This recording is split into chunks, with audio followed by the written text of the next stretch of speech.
She's been following this story. And Darrenisha, there's another bill related to THC that the Senate is considering right now. Right, Quita. The other bill is called HB 46. It draws a difference between regulated and unregulated, right? So while lawmakers voted to ban unregulated THC, which, as you said, the governor still has to sign, expanding the state's regulated medical marijuana program is still a possibility. One that Lieutenant Governor Dan Patrick says he plans to do through HB 46.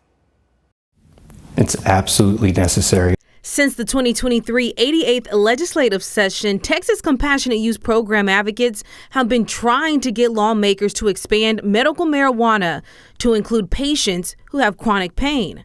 In the latest session, the Senate Committee on State Affairs cut chronic pain from HB 46. It's been a roller coaster for the Texas population watching these bills come and go.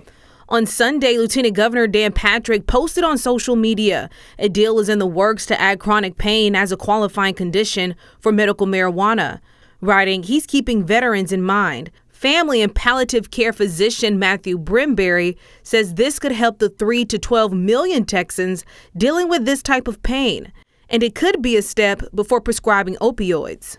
What we find with when you're able to bring cannabis into a state's programs, if people are on chronic opioid use, they reduce the amount of opioids that they're taking to the tune of anywhere between 10 and 40% of decreased amount of opioids.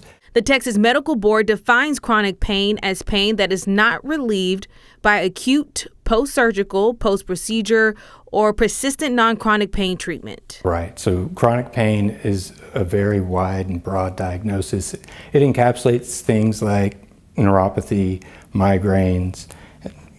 It's a very big diagnosis, and depending on how you define it. Lieutenant Governor Dan Patrick also wrote that the bill would expand dispensary licenses from 3 to 12 in Texas, increase dosage, and the form the medication can be taken, like vaporization, so it can kick in faster. It would also add what they call satellite locations in each public health region, so more people have access.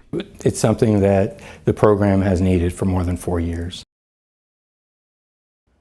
Right now, the Senate is amending and debating HB 46 as we speak. They have until tomorrow to make a final decision. Reporting in the studio tonight, I'm Darrenisha Heron, KVUE News.